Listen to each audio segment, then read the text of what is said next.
Bili smo ljudje, ki smo verjeli v demokracijo.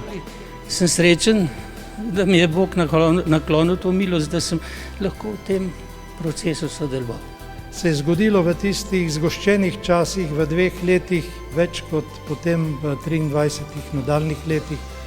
Špranja v zidu odprla in je treba smukniti skozi. Če zamudiš, ne bo nikoli več take priložnosti. Ja, zame je bilo to zelo epohalno obdobje. Tudi ljudje, ki so bili prej v režimu, so začeli počasi dojemati, da tu pa ni izhoda. In to je bil začetek nove dobe. Smo dobili kristjani vero, dobili smo lastno državo, ki je nikoli nismo imeli. Takrat sem bil navdušen. Z vsem srcem sem delal. Smo pa želeli eno demokratično družbo, eno demokratično državo. Slovenski krščanski demokrati smo imeli takrat zelo pomembno vlogo. Vemo, da smo v Demosu zmagali in tudi s tem dobili pravico in dolžnost, da ustanovimo svojo vlado.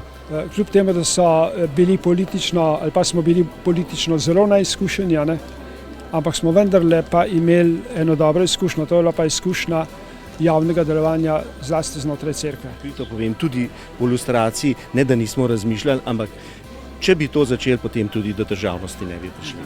In pred volitvami je bila pa groza. Nismo imeli ne denarja, ne izkušenja. Veste, to je bila borba Goljata in Davida. Pa so nas seveda v predvoljenem času mediji ignorirali. Stare strukture so imeli ogromno personale, izšolanega, predrznega, brezobzirnega, ki so nastopali. Mi smo bili pa glede tega, tudi glede nastopom, malo manj korajžni. Smo že leta 1989 dobili nekaj pomoči. Konkretno Avstrijska ljudska stranka je organizirana 3-dnevni seminar na Dunaju na Politični akademiji za te opozicijske nove stranke. To so bili vrhunski plakati iz naših časov. Kakor se spominjam rezultatov, kjer so bili Demosovi kandidati, so v veliki večini primerov tudi dobili mandat.